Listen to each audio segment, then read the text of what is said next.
Hi friends, तो आज हम लोग क्लास 11 यानी क्लास 11वीं का गणित प्रश्नावली 1.2 को देखेंगे।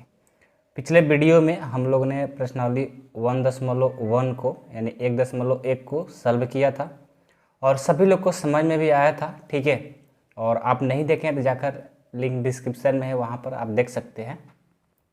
और इस वीडियो में प्रश्नावली 1.2 को बहुत ही अच्छे तरीक़े से सॉल्व करेंगे। जो कंसेप्ट आएगा पहले उस कंसेप्ट को समझाएंगे, उसके बाद जो क्वेश्चन उस पर आधारित रहेगा उस क्वेश्चन को भी अच्छे से एक्सप्लेन किया जाएगा। ठीक है, तो फर्स्ट क्वेश्चन है, देखिए, निम्नलिखित में से कौन से रिक्त समुच्चय के उदाहरण है। देखिए, सबसे पहली बात कि निम्नलिखित में से कौन से रिक्त। अब रिक्त समुच्चय के बारे में आप नहीं समझेंगे तो फिर आप क्वेश्चन को कैसे कर पाएंगे, अच्छे से आप प्रश्न को हल नहीं कर पाएंगे। तो सबसे पहले आपको रिक्त समुच्चय के बारे में हम समझाते हैं कि रिक्त समुच्चय होता क्या है। आपके बुक में भी कंसेप्ट दिया है, आइए उस पर हम चलते हैं और आपसे थोड़ा सा मुलाकात करवाते हैं रिक्त समुच्चय के बारे में। ठीक है, देखिए यहाँ पर लिखा हुआ है, अच्छे से आपके पास किताब होगा तो आप पीछे जा करके देख सकते हो। रिक्त समुच्चय, जिसको इंग्लिश में एम्प्टी सेट बोलते हैं। रिक्त समुच्चय हम उसे कहते हैं जिसमें कोई भी अवयव नहीं हो। यहाँ पर देखिए परिभाषा लिखा है कि एक समुच्चय जिसके एक भी अवयव नहीं हो रिक्त समुच्चय या शून्य समुच्चय कहलाता है।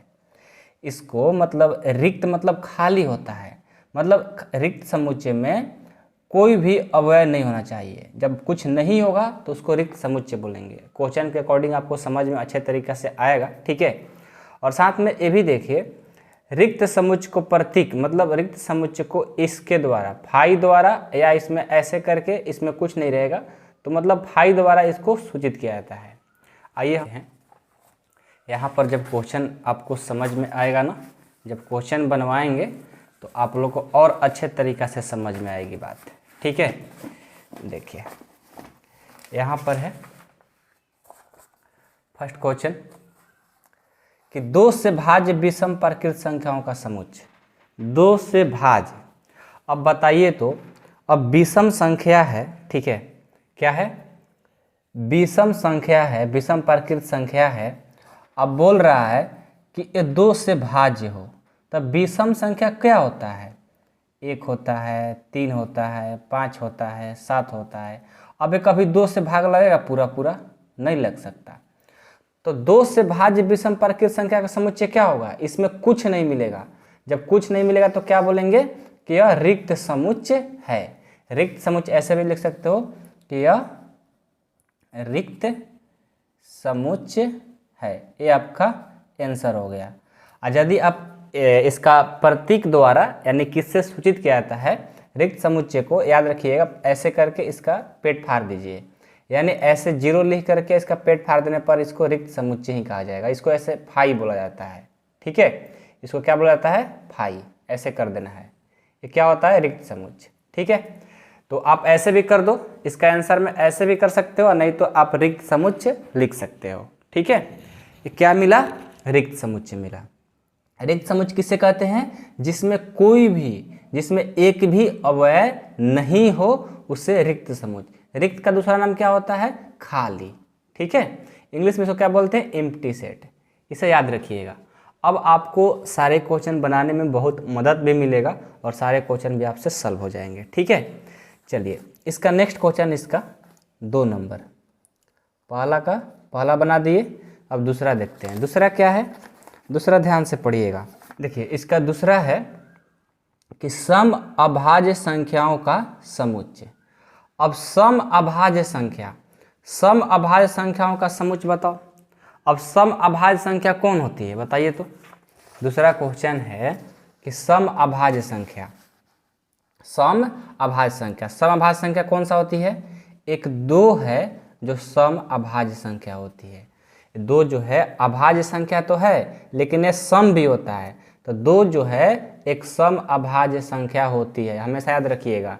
अब ये बताइए आप कि दूसरा जो क्वेश्चन हम लोग को मिला तो क्या हुआ, रिक्त समुच्चय होगा, नहीं होगा। क्यों, क्योंकि एक चीज़ तो इसमें मिल गया, 2 जो होता है सम अभाज्य संख्या होता है, तो क्या बोलेंगे, यह रिक्त समुच्चय नहीं है। दूसरा का क्या बोलेंगे, यह रिक्त समुच्चय नहीं है लिखेंगे। ठीक है, क्यों रिक्त समुच्चय नहीं है? क्योंकि यह जो है कौन, ये जो क्वेश्चन है बोला था कि सम अभाज्य संख्याओं का समुच्चय।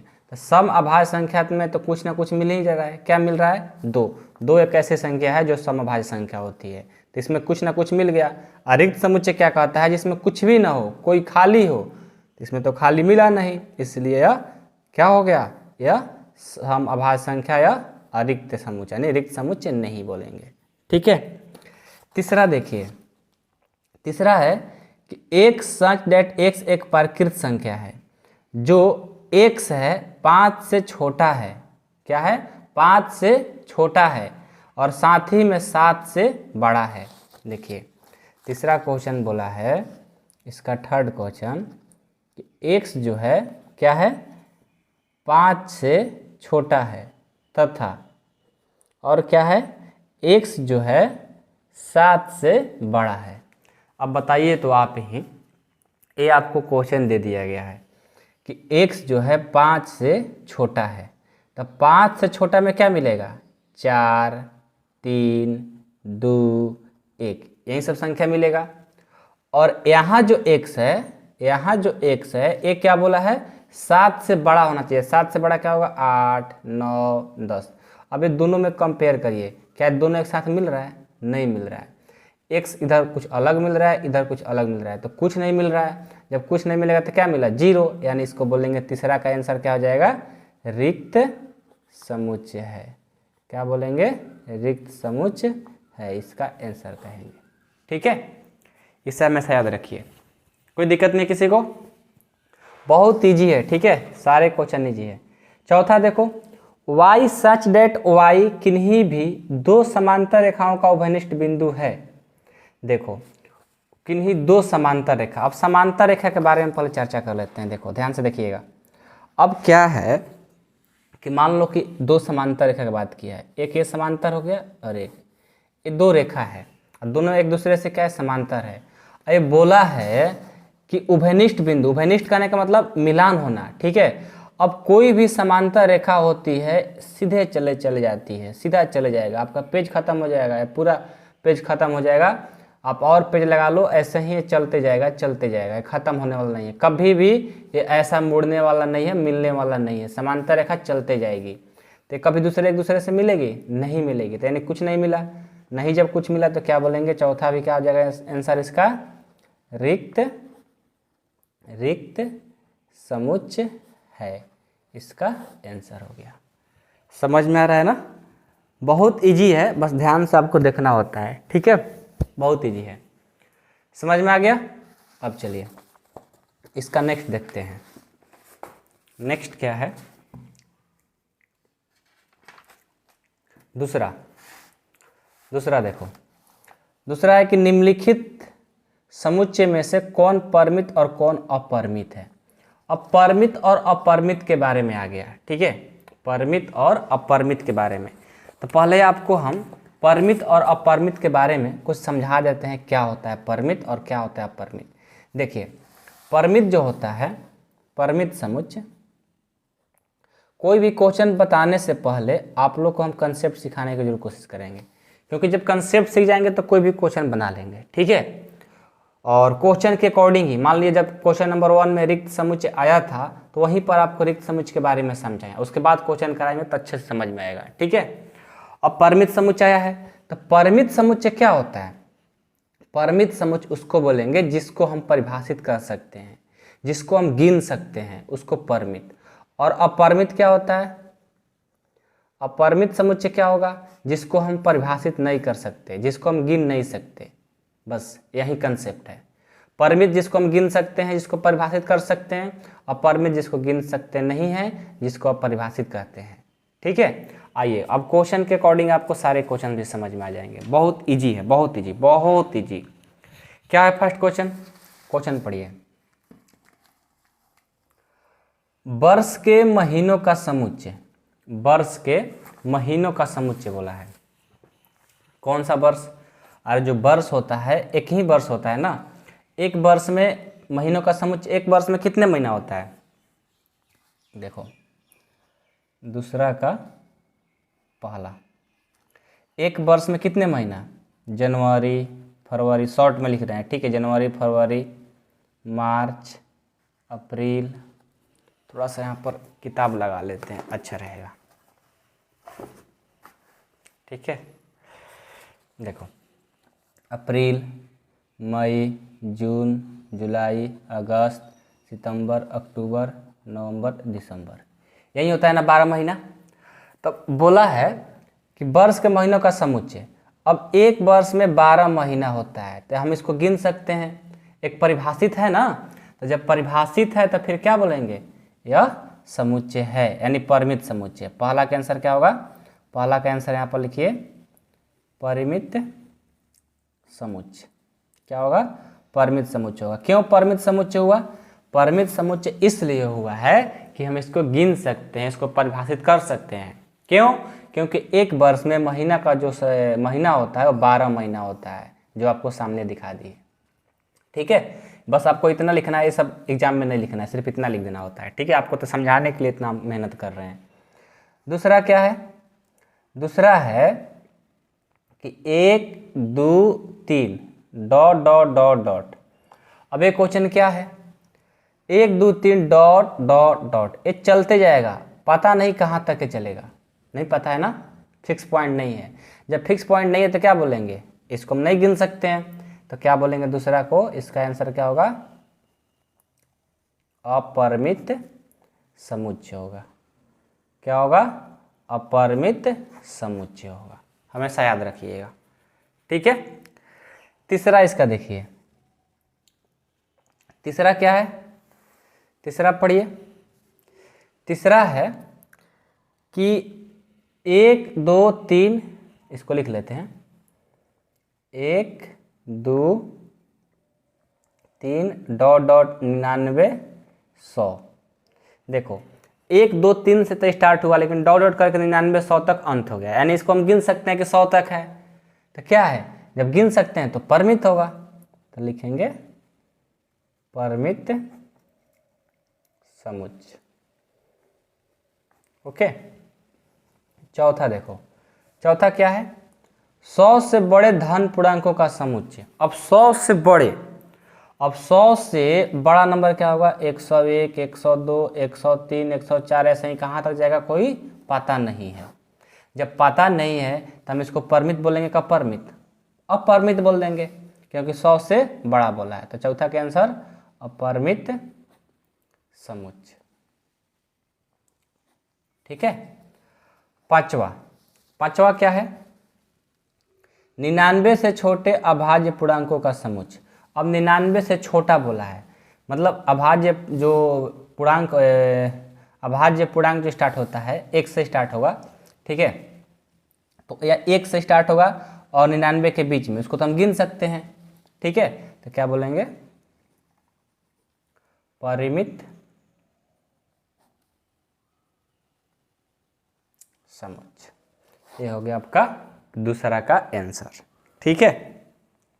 बहुत इजी है, बस आपको अच्छे से समझना है और इसमें कोई खास चीज नहीं है, ठीक है।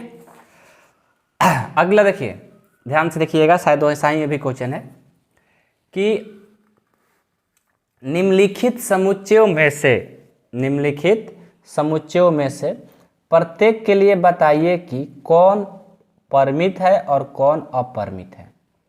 परिमित और अपरिमित यहाँ भी बताना है, तो इसमें भी कोई ज़्यादा खास चीज़ नहीं है। पहला क्वेश्चन है, ध्यान से देखिएगा, तीसरा का पहला, एक्स अक्ष के समानांतर रेखाओं का समुच्चय। एक्स अक्ष के समानांतर, एक्स अक्ष के समानांतर, इसके बारे में पहले समझाते हैं, उसके बाद आंसर लिखेंगे, ठीक है। जैसे देखो, ये हमारा एक क्या होता है, एक्स एक्सिस वाई एक्सिस, तो ये होता है एक्स एक्सिस, होता है ना। अब एक्स एक्सिस तो बोला है कि एक्स अक्ष के समानांतर रेखाओं का समुच्चय, एक्स अक्ष के समानांतर रेखा खींच दिए, ये बताओ कभी एक दूसरे से मिलेगा, नहीं मिलेगा ना। जब नहीं मिलेगा तो क्या कहेंगे, अपरिमित, क्योंकि परिभाषित नहीं हो पा रहा है। जब परिभाषित नहीं हो पाएगा तो क्या बोलेंगे, अपरिमित समुच्चय। तो पहला का आंसर क्या हो जाएगा, अपरिमित समुच्चय लिख दो, अच्छा रहेगा। ठीक है, ये आपको ए नहीं दिखाना है एग्जाम में, सिर्फ अपरिमित अपरिमित लिख देना है। ये तो आपको अच्छे से समझाने के लिए बना रहे हैं हम। ठीक है, दूसरा इसका अंग्रेजी वर्णमाला के अक्षरों का समुच्चय। अब अंग्रेजी वर्णमाला में अक्षर कितना होता है? 26। तो क्या होगा? परिमित समुच्चय होगा। ठीक है, परिमित और अपरिमित बहुत इजी है। ठीक है, तीसरा देखो, उन संख्याओं का समुच्चय जो 5 के गुणज हो। गुणज किसको बोलते हैं? पहाड़ा 5, 5 दूनी 10, 5 तिहाई 15, 5 चौका 20, 50 25, 5 छक्का 30, 5 7 35, 5 8 40, 5 9 45, 5 10 50, 5 11 55, 5 12 60, 5 13 65, ऐसे चलते जाएगा। गुणज फिक्स नहीं है कहाँ तक, सिर्फ 5 का गुणज कह दिया तो चलते जाएगा। इसको हम गिन नहीं सकते हैं कहाँ तक जाएगा, तो इसको क्या बोलेंगे? अपरिमित समुच्चय। अपरिमित समुच्चय। चौथा, पृथ्वी पर रहने वाले जानवरों का समुच्चय। अब पृथ्वी पर कितने जानवर हैं ये तो पता नहीं है, नहीं पता है क्योंकि सब कुछ लिखा जाता है। इस धरती पर कौन कौन से जानवर रहते हैं, तो क्या है? एक परिमित समुच्चय है। कोई कोई अपरिमित बोलता है लेकिन अपरिमित होता है क्योंकि सभी चीज़ का लिस्ट बना होता है। ठीक है, ये दुनिया में क्या क्या है सबका लगभग लगभग लिस्ट बन ही चुका है। ठीक है, सॉरी। पांचवा देखिए, मूल बिंदु 0 0 से होकर जाने वाले वृत्तों का समुच्चय। अब देखो पांचवा में ऐसा होता है ना, मूल बिंदु यहाँ पर, यहाँ से होकर क्या मूल बिंदु 0 0 से होकर जाने वाले वृत्तों का समुच्चय। यहाँ से कितने मूल बिंदु से कितने वृत्त बनेंगे? अनगिनत बनेंगे। तो क्या बोलेंगे? अपरिमित समुच्चय। अपरिमित समुच्चय होगा। ठीक है, समझ में आई बात? कोई दिक्कत नहीं है? चलिए, उम्मीद करता हूँ कि आप सभी को समझ में आ रहा होगा। गर्मी का सीजन है, इतना गर्मी हो गया, पसीना इतना हो गया है कि हम पूरा भीग चुके हैं। ठीक है, आप हमको देखेंगे तो लग रहा है कि नहा कर आए हैं। ठीक है, लेकिन फिर भी आप लोगों को पढ़ाएंगे। अगला देखिए, निम्नलिखित में बताइए कि a बराबर b है अथवा नहीं है। देखो अब बराबर का मैटर है। अब बराबर का मैटर है तो क्या करोगे? देखो बराबर का मतलब होता है a बराबर b दिया है। a बराबर b कहने का मतलब a और b दोनों बराबर, मतलब इसमें जो होगा वही चीज़ b में भी होना चाहिए, तब ना हम बराबर कहेंगे। तो वही यहाँ पर कंसेप्ट लगने वाला है। ठीक है, देखो a बराबर क्या दिया है? a b c d। इसको हम लिख लिख करके बना देते हैं ताकि आप लोग को अच्छा लगे। ठीक है, क्या दिया है? a बराबर दिया है a b c d और b बराबर दिया है d c b a। मिलाइए तो जो a में है वो b में है, a है b है b है, c है c है, d है, दोनों में बराबर है तो लिख देंगे a बराबर b आंसर। दूसरा इसका देखिए, दूसरा है a बराबर इतना दिया है, b बराबर इतना दिया है। इसमें 4 है, इसमें 4 है, 8 है, 8 है, 12 है, 12 नहीं है। अब एक भी यदि नहीं मिला तो क्या हो गया? बराबर नहीं है। तो दूसरा आंसर हो जाएगा a not equal to b, मतलब बराबर लिख करके ऐसे इसका पेट फाड़ दीजिए, बराबर नहीं है लिखा जाएगा। ठीक है, जब कुछ नहीं मिलेगा, एक भी एक दूसरे में का नहीं मिलेगा तो उसको बराबर नहीं में लिख दीजिएगा, आंसर हो जाएगा। ठीक है, चलिए तीसरा 2 है। अच्छा, ए बनाने लायक है। ए बराबर क्या दिया है? 2 4 6, 8 भी है, 8 10 है। और b बराबर क्या दिया है? दिया है कि सम धन पूर्णांक, सम धन पूर्णांक और 1 से 10 से छोटा या बराबर है। 10 से छोटा या बराबर क्या हो जाएगा? 1 2 3 4 5 6 7 8 9 10। लेकिन बोला है सम धन पूर्णांक ना, तो सब नंबर थोड़ा लिखाएगा। 1 भी नहीं रहेगा, 3 भी नहीं रहेगा, 5 भी नहीं रहेगा, 7 भी नहीं रहेगा, 9 भी नहीं रहेगा, क्योंकि खाली सम वाला होना चाहिए। 2 4 6 8 10 मिलाओ तो 2 है 4 6, यानी सब दोनों मिल रहा है। क्योंकि सम धन पूर्णांक बोला था तो सम सिर्फ लिखेंगे, यानी ये दोनों क्या है, बराबर है। यहाँ कन्फ्यूज नहीं होना है, यहाँ पर लिखा है कि 10 से छोटा नंबर लिखना है लेकिन सम होना चाहिए, तो सम 2, 4, 6, 8, 10 ही होगा और दोनों के दोनों टोटल का टोटल मिल रहा है। चौथा देखिए, एक संजट एक संख्या 10 का एक गुणज। अब 10 का गुणज बोला है तो ए बराबर 10 का गुणज क्या होगा, 10, 20, 30, 40 डॉट डॉट ऐसे ही चलते जाएगा। और बी क्या दिया है, 10, 15, 20, 10, 15, 20, 25, 30। देखो तो 10 है लेकिन 20 है लेकिन इसमें 15 नहीं है, सब चीज़ मिलना चाहिए, तो बराबर नहीं मिल रहा है तो नॉट इजकल टू बी कर देंगे, आंसर हो गया। ठीक है, एक कोई बड़ी चीज़ नहीं है, समझ में आ गई बात। सब एक दूसरे से मिलना चाहिए, ए में जो है वो बी में होना चाहिए, जो बी में है वो ए में होना चाहिए। आगे बढ़ते हैं, आगे बढ़ते हैं तो पांचवा आता है, क्या निम्नलिखित समुच्चय युग्म समान है, कारण सहित बताइए। अब समान समुच्चय के बारे में थोड़ा सा बताते हैं आप लोगों को। सामान्य समुच्चय वही जो बराबर वाला बताए हैं। सामान्य समुच्चय कहता है कि जो चीज़ ए में हो वही चीज़ बी में हो, उसको सामान्य समुच्चय बोलते हैं, वही बराबर वाला खेला है। ठीक है, आइए हम इस क्वेश्चन को बना कर देखते हैं। यहाँ पर ए बराबर पांचवा का पहला में ए बराबर दिया है 2, 3 और बी बराबर दिया है एक साइडेड एक समीकरण जो इसको हल करना होगा, x² प्लस 5x और प्लस 6 बराबर 0। इसको गुणनखंड निकालिए पहले। ठीक है, गुणनखंड इसका निकालते हैं, x² और यहाँ पर दो ऐसा अंक लिखना है जिसको जोड़ घटाव करें तो 5x आ जाए, गुना करें तो इसके बराबर आ जाए, तो ये हो जाएगा 3x प्लस 2x के बराबर और प्लस 6 बराबर 0। दोनों को जोड़ेंगे 5x, दोनों को गुना कर देंगे, इसके बराबर हो जाएगा। अब कॉमन लीजिए, x कॉमन हो गया तो x प्लस 3, दोनों में 3 कॉमन मिलेगा, 2 मिलेगा 2, तो x प्लस 3 बराबर में 0। इन दोनों में से कोई एक लिख लो, x प्लस 3 हो गया, और इन दोनों बाहर वाला को एक साथ लिख लो, बराबर में 0। एक बार x प्लस 3 बराबर 0 और एक बार x प्लस 2 बराबर 0। तो ये प्लस है, बराबर में आएगा तो माइनस हो जाएगा, ये प्लस है इधर आएगा तो माइनस हो जाएगा, यानी x का जो मान आ गया -3 और -2 आ गया। देखो यहाँ पर बात क्या हुई थी, बात ये हुई थी a में 2, 3 दिया है और इसमें क्या b में -3, 2 दिया है, तो क्या सामान्य समुच्चय है, नहीं है। तो पहला के आंसर में क्या लिखेंगे, समान समुच्चय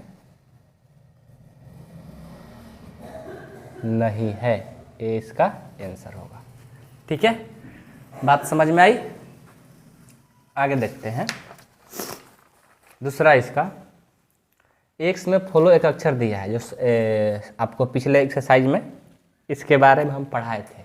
ठीक है, और बी में ओल्फ दिया है, तो ए में दिया है क्या, फॉलो, मतलब इसको लिखने के लिए बताया था ना कि सेट बिल्डर में निर्माण रूप में दिया है, इसको रोस्टर में कैसे करेंगे, एक एक लिखते हैं। एफ है तो एफ लिख लिए, ओ 2 है लेकिन कितना लिखेंगे, एक ही लिखेंगे, एल 2 है लेकिन एक ही लिखेंगे, और डब्लू है, हो गया। और बी का लिखो, बी में सब तो अकेले अकेले है, तो डब्लू है, ओ है, एल है, एफ है, सब देखो एक दूसरे को मिल रहा है, एफ एफ, ओ ओ, एल एल, डब्लू डब्लू, सब मिल रहा है, तो इसको बोलेंगे समान समुच्चय है, ये आपका आंसर हो जाएगा। अगला देखिए, नीचे दिए गए समुच्चय में समान समुच्चय को चयन कीजिए। अच्छा, बोल रहा है कि A B C D E F G H कौन किसके बराबर है, ये आपको बताना है। चलो बताते हैं।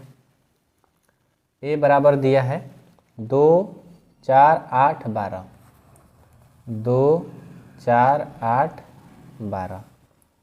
बी बराबर दिया है, लास्टवा है, छठवा का लिख लो, 1, 2, 3, 4, 1, 2, 3, 4। सी दिया है 4, 8, 12, 14, 4 है ना, 4, 8, 12, 14। डी दिया है 3, 1, 4, 2, 3, 1, 4, 2। ई दिया है -1 और 1, -1 और 1। एफ दिया है 0 और 1, ए। जी दिया है 1 -1 और एच दिया है 0 और 1, ए दिया हुआ है। ठीक है, अब आपको बताना है कौन किसके किसके बराबर है। तो 2, 4, 8, 12 किस में है, बी में है, नहीं है, इसमें नहीं है, इसमें नहीं है, किसी में भी नहीं है, एक किसी के बराबर नहीं है। अब बी चेक करते हैं। 1, 2, 3, 4, 1, 2, 3, 4। देखो ए जो है डी के बराबर है, तो लिखेंगे आंसर में बी जो है डी के बराबर है। एक मिल गया, और मिलाओ। सी मिलाओ तो 4, 8, 12, 14 किसी के बराबर नहीं है। डी 3, 1, 4, 2, तो ए तो बराबर है बी का, ये भी लिख सकते हो कि बी बराबर डी है तो डी बराबर बी भी, मतलब दोनों में से कोई एक लिख लो, वही आंसर हो जाएगा। ठीक है, और मिलाओ। ई किसके बराबर है, -1, 1, तो जी के बराबर है। ठीक है, तो आंसर है वो ई और जी के बराबर। और कोई, और कोई किसी के बराबर नहीं है, बस यही दो है एक दूसरे के बराबर है। इसका आंसर मैच करा लेते हैं। ठीक है, तो इसका आंसर क्या आया है, सब तो सही होगा, बी डी और ई जी यही दो बराबर है, हम लोग का भी यही आंसर आया है। ठीक है, तो चलिए इस छठवा का सिर्फ बी डी, ये दोनों लिखना जरूरी नहीं है, कहे ना, आप सिर्फ एक लिख दो, बी डी बराबर तो डी बी बराबर होगा, तो बी डी और ई जी क्या है, दोनों बराबर है, और यही आपका आंसर हो गया। आई होप कि आप लोगों को सारे क्वेश्चन समझ में आ गए होंगे। यदि आप क्लास 11 का पूरा फुल कोर्स करना चाहते हैं तो आप मेंबरशिप में जुड़ सकते हैं 8383896119, जिसमें आपका पूरा फुल कोर्स होगा। कोई डाउट होगा तो उसके लिए अलग से टाइम दिया है 7 से 9 के बीच में। 100% आपको मैथ कंप्लीट करने की गारंटी है। यदि जुड़ना चाहते हैं तो इस नंबर पर कॉल या मैसेज करें। बाकी अगले वीडियो मिलते हैं। डेली हमारा वीडियो अपलोड होता है 11 बजे दिन में। ठीक है, डेली आप देखते रहिए, आपको 100% मैथ कंप्लीट करने गारंटी। बाकी चैनल को सब्सक्राइब नहीं कि सब्सक्राइब कर लीजिएगा, अपने दोस्तों में शेयर कर दीजिएगा। मिलते हैं अगले वीडियो में। Thank you so much.